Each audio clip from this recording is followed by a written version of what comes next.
Well, good evening, East Alabama and West Georgia. Dr. Don in here with you at 7 o'clock on your Wednesday, September the 11th, 2024. We are talking about some hurricane weather for the Gulf Coast of the United States, specifically down around New Orleans, Louisiana, and then up into southern Mississippi, portions of Alabama, and yes, we will even feel some effects of Francine in East Alabama, West Georgia.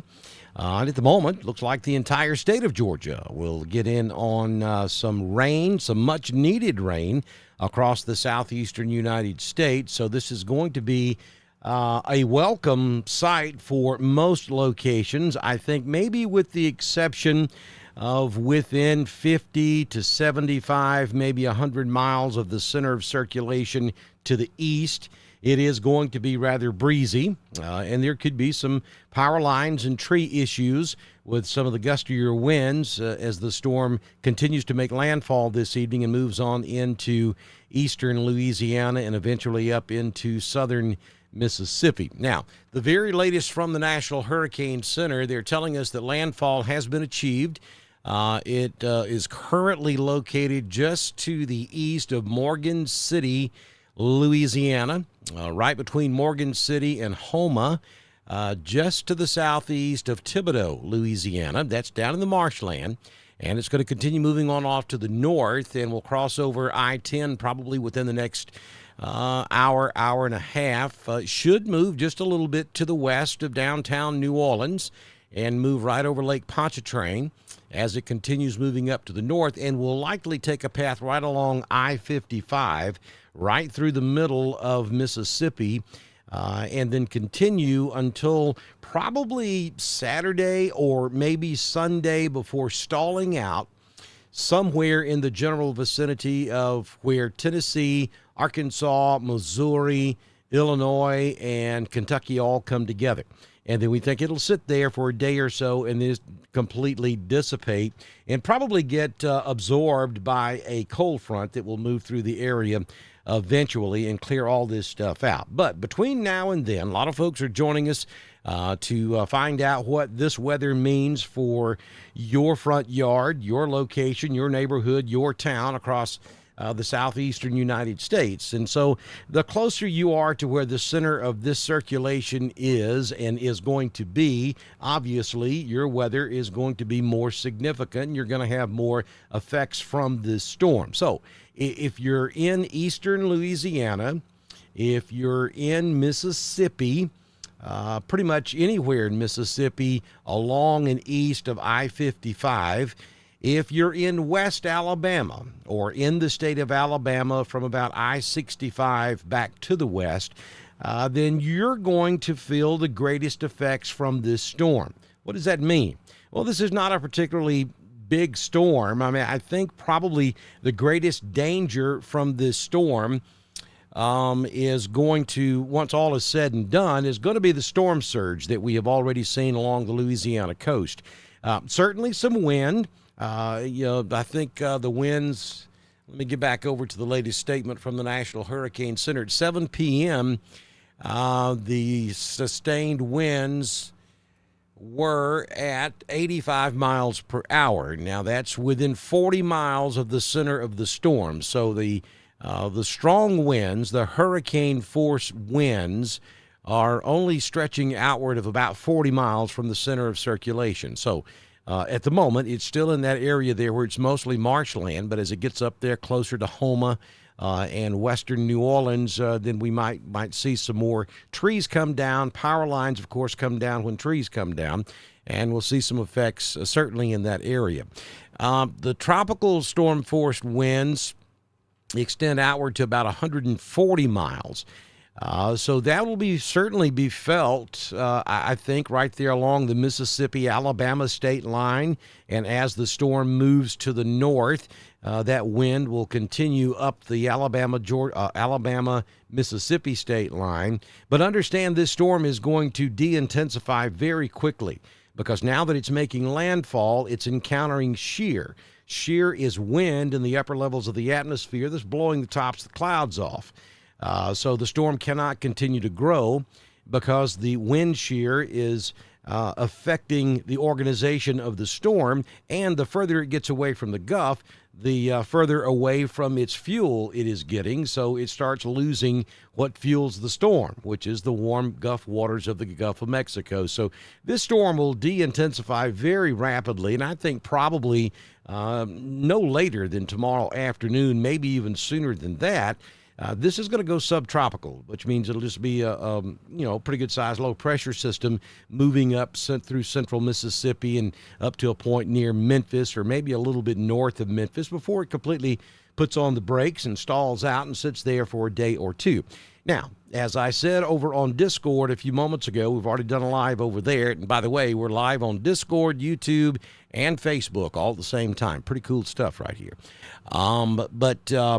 As I said over on Discord just a few moments ago, this storm is going to continue to try to survive. I mean, weather systems are survivalists. They try to find a way to survive. So it's going to continue to pull moisture off of the Gulf of Mexico, or at least try to.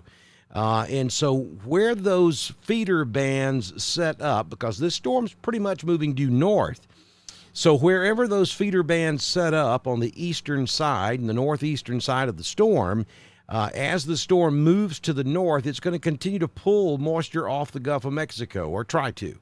And so those feeder bands, if they happen to start setting up over the same areas, then those areas could be looking at more rainfall than the rest of you. Those areas could be looking at more gusty winds than the rest of you. And those areas would also be more likely to see those small spin-up tornadoes. So as the eye of the storm moves up through Mississippi, if we have a feeder band that spirals from the center of circulation maybe back over toward Birmingham, I'm just using that as an example. I'm not saying that's where it's going to be. But if we had a feeder band set up that spirals back over Birmingham maybe, and then down through Chilton County, maybe Coosa or Tallapoosa County, down through the Auburn-Opelika area, and then into Harris County, and then right back down into the Gulf of Mexico. Well, as the eye of the storm moves north and that feeder band moves north, it's not going to waver much. It's just going to start encompassing counties to the north, but you still have that trail of moisture going all the way down to the Gulf of Mexico. So those areas could set up under that training effect. And if that were to happen, then those would be the areas that would be more prone to getting some flash flooding under some of those tropical downpours. Those areas would be more likely to maybe have a little better chance at seeing a spin-up tornado. Now, that feeder band could just as well, if it develops, could just as well be back over West Alabama or maybe eastern Mississippi. It could be over in West Georgia or central Georgia. We just don't know yet, and probably won't know that until we start to get some heating of the day going tomorrow and start to see how this thing is going to evolve. Right now, I can tell you we don't see a whole lot going on as far as feeder bands are concerned. We do have a rather large moisture plume that is moving into Mississippi, Alabama, and Georgia, and I'll take you a little bit closer. So the center of circulation is now on shore, like I said, near Houma, Louisiana, and will continue to move up to around I-55 and then go right up through west central Mississippi up to a point near Memphis by Friday morning. But you'll notice back over to the east and to the northeast of the center of the storm, which is where you typically see the most severe weather, there just isn't a whole lot out there right now. And as I mentioned earlier, where you see the darker greens, that's the rain that's most likely making it to the ground. That really light stuff that's moving up into Chambers County, maybe Coosa County, Randolph County, and then back over in West Georgia, Heard, Carroll, and Troop. That most of that's probably not making it to the ground, but the darker greens are. And then where you see the yellows and the reds, that's where you're getting some significant rainfall. In a tropical setup like what we have going on tonight and what we will have tomorrow, the Those yellows and reds is where you want to look for the really heavy rainfall. And in the vicinity of those yellows and reds, if there are going to be any spin-up tornadoes, that's where they would occur, where you see those darker colors on the radar. So I think right now, really, for all practical purposes, if the rain that's falling in Georgia is likely going to be between I-75 and I-85 from Atlanta south all the way down to the Gulf Coast, and then in Alabama south of the I-85 corridor, and then back over in West Alabama. We certainly have some rain falling there. Also down there around Mobile. We have some heavier storms that's poised to come on shore there just south of Panama City, Port St. Joe, down around Apalachicola, and then back over toward Lake City, Jacksonville, all the way up to Brunswick. We have some showers showing up on radar at this hour as well, and that's all connected to Francine, which has now made landfall to the east of Morgan City and to the west of Houma, Louisiana this evening. Heavier storms offshore that if this trend continues, that could develop into one of the feeder bands that I'm talking about. But right now it looks like that would probably affect Biloxi, Mobile, maybe down toward Orange Beach, maybe Pensacola in the next several hours, and then as we go throughout the day tomorrow, that would move on up into central Alabama, we think, and could extend over into East Alabama and West Georgia.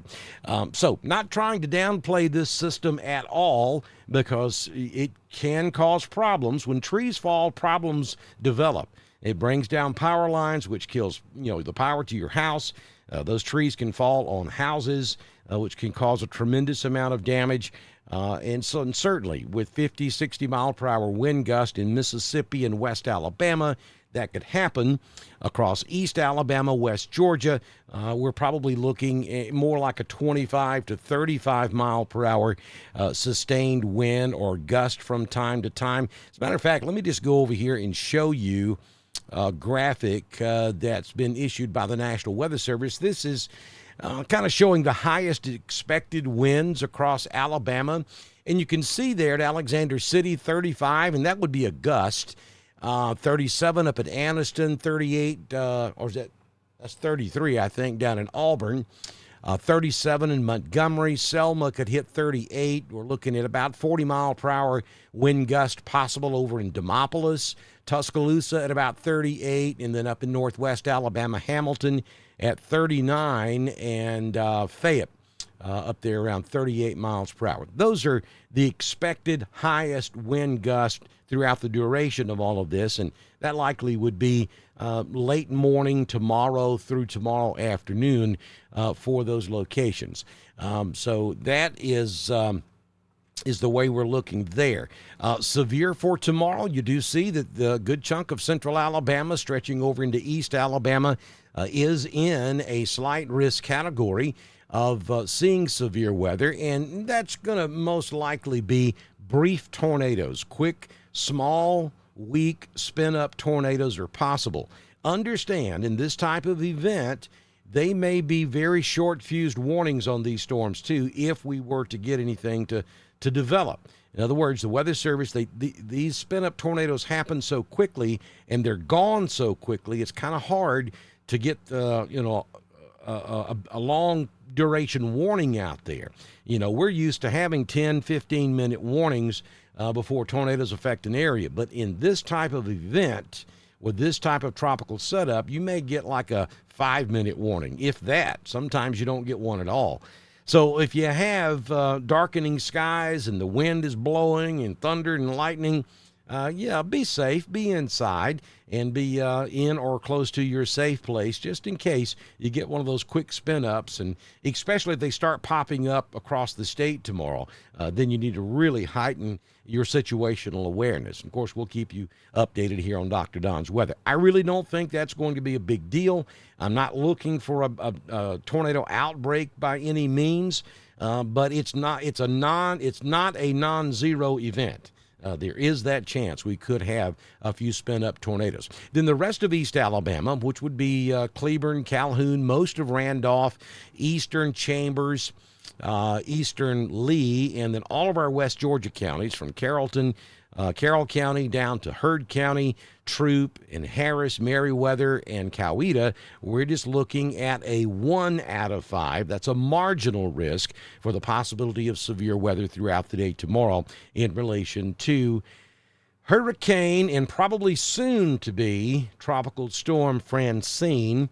And I think probably by mid to late morning tomorrow, it'll be subtropical storm Francine, as I think she will lose a good bit of her tropical characteristics very quickly.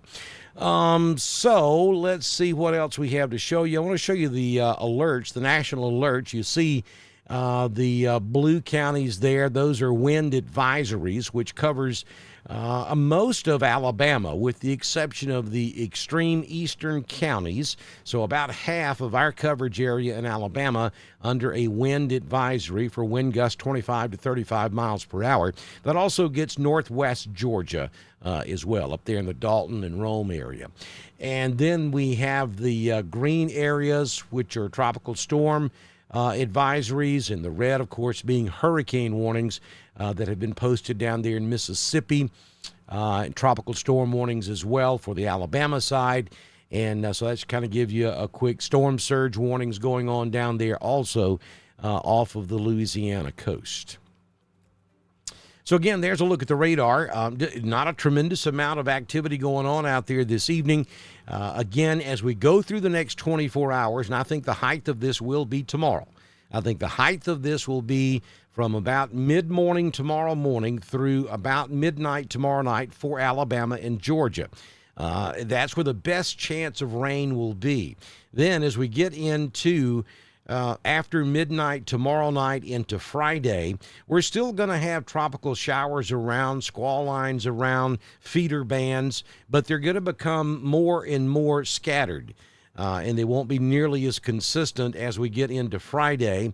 And big question mark for Friday night, high school football, big deal here in the southeastern United States. Already getting a lot of questions about that. And I can tell you that I think by the time we kick off Friday night, there'll be even a less chance that we will be in these monsoon rains. I think that by the time we kick off, we're probably looking at about a 40 to 50% chance of rain at any one given location across East Alabama or West Georgia. And Saturday and Sunday, pretty much the same way, because again, understand this system is going to stall out to our northwest and sit there for a couple of days. So it's going to continue to try to feed off the Gulf of Mexico. It will continue to pull those moisture back across East Alabama and West Georgia, maybe even all the way through the weekend up until Monday of next week. We're going to watch that and track that, and we'll fine-tune the forecast as we go throughout the next several days with this event. So that's where we see it right now. There's no threatening weather out there for East Alabama or West Georgia, and I do not anticipate much of that at any time throughout this entire event. However, there is that slight possibility we could see a few small spin-up tornadoes tomorrow. There will be periods of heavy rainfall. There will be periods of gusty winds, 25, 35 miles per hour, maybe. And I'll tell you, again, the further west you go, starting at about I-65 in Alabama, back toward I-55 in Mississippi, is where the heaviest weather is going to be. And the further west you go, the worse the effects are going to be from this weather. But even there, this is certainly not going to be a memorable hurricane as far as wind damage or even flooding damage is concerned, with the exception of right along the Gulf Coast regions down there south of Morgan City, where the storm surge was pretty significant. We'll probably see evidence of that tomorrow once we get some daylight footage from that area. But this is not going to be a major deal for the southeastern United States. But don't let your guard down. I mean, you always got to be prepared just in case we get some heavy thunderstorms developing tomorrow. I think I just saw my first tornado warning. Let me go down closer and let's bring this current. And yes, that's the first tornado warning I have seen, and that is right there at Slidell. Right there along I-10.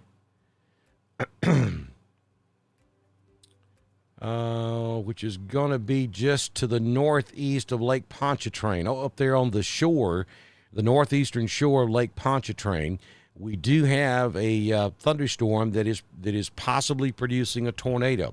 And so here's what I'm talking about. You see, that doesn't look especially bad looking at it on radar, but you see that's got a little shade of red right in the middle of that big blob of yellow.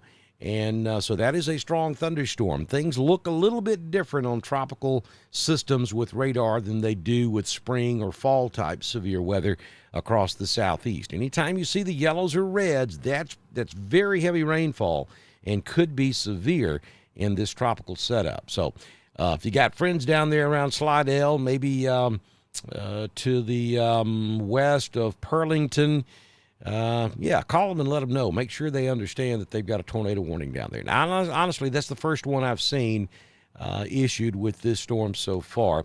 We'll watch that trend and see if it continues, and if we start getting warnings inland, then that may be an indication of what we would have to look at tomorrow afternoon and into tomorrow night.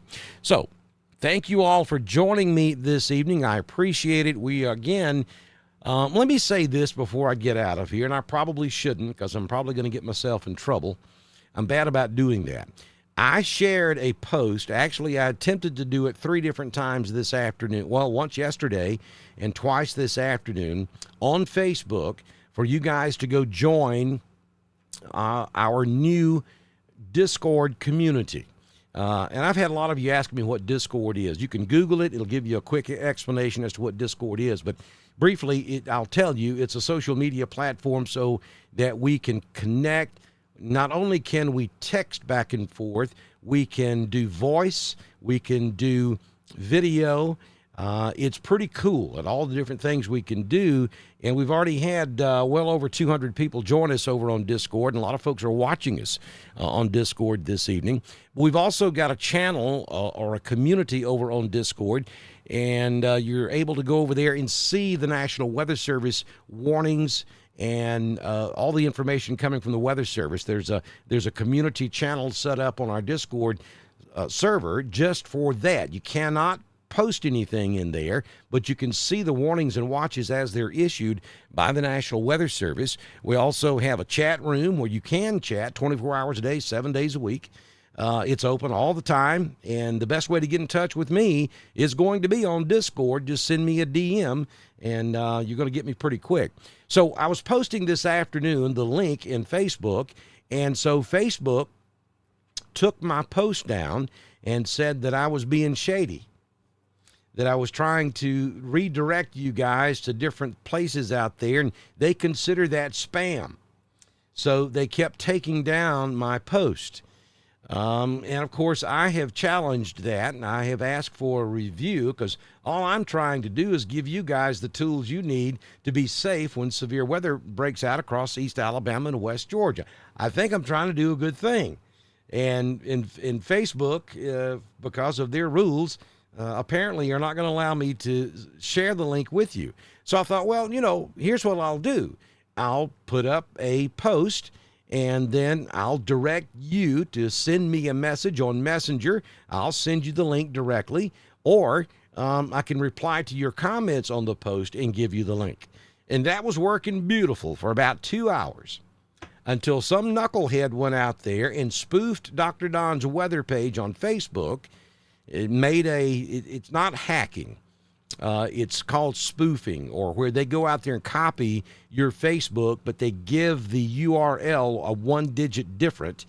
And then they go in there and comment on your request, your comments where you're requesting my link to our Discord, and they try to redirect you to real spam. Now, Facebook can't figure out how to stop them yahoos, but they can take me down for trying to give you something legitimate. That's what I was battling this afternoon. So I finally had to take the whole thing down, the whole post, because I was afraid some of you might click on that other link, and I don't want to be responsible for you guys getting any kind of virus or anything on your phone, though it would be kind of hard to do that way, but it is possible. So if you don't have the Discord link, and you want the Discord link, until I can get Facebook to cut out their nonsense, if I'm successful doing that at all, send me a message on Messenger. I'll send you the link to Discord directly. And I think that'll be the best way to handle it. And you also send me an email, however you want to get in touch with me, and I'll respond to you and give you that direct link to Discord. Discord's cool.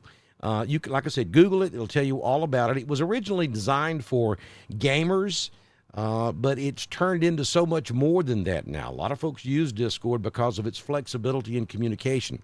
You can go into our chat on Discord, and if you're in the middle of a storm and you have some photographs, you can send them to me in the chat room. I can pop them up on the screen live. I can even take you live on Facebook, YouTube, and Discord from our Discord room during times of severe weather. If you can get us some video that looks good, that when you're safe, when it's safe to do so, I can take you on air live with me, both video and voice, if you want to. Most of you probably wouldn't want to do that, but we can do that. And yeah, it's just real cool. There's all kind of neat things you can do over there, and it's very, very safe, because you can't get in there unless I send you an invite. And that's one of the things, too. A lot of churches use Discord because it's so much safer. And there's a huge element to Discord that was designed for children. So you know it's going to be safe. And, nothing is 100% safe, but Discord is designed to be as safe as the server owner allows it to be. And our community is considered a server. It's my server, and then I build my different communities, different community rooms or different channels within that server.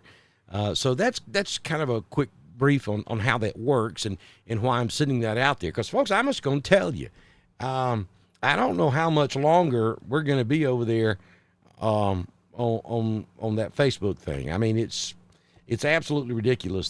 They're hurting people who are trying to do good things, and they're allowing the bad guys to continue putting that spam and mess out there. I don't understand why they can't get it together and figure it out. At least give you an option to be able to talk to a human being to explain what's going on. I mean, it's ridiculous. YouTube's still good, and I do highly suggest, even if you're on Facebook, even if you're on Discord, I highly suggest you go over there to YouTube and subscribe to our YouTube channel because of the notification process. You get an instant notification when we go live on YouTube. It may be hours, it may be days, it could even be weeks before you get that notification that we're live over on Facebook. Of course, Discord is instant as well also. And you can watch us live over on Discord. You don't even have to go to Facebook or YouTube. Our live video is streaming on Discord right now. Lots of folks are in the room, too, and we appreciate that. So that's my rant for the evening. And that's the weather for the evening. And we will be back in here tomorrow morning, first thing. For those of you who are not familiar with Dr. Don's weather, we do a daily weather forecast. We get it out there every morning by 6 a.m. Central. A lot of times it's sooner than that. So when you get up in the morning, you can watch and see what the weather's going to be like for the day. And we'll have that for you in the morning by 6 a.m.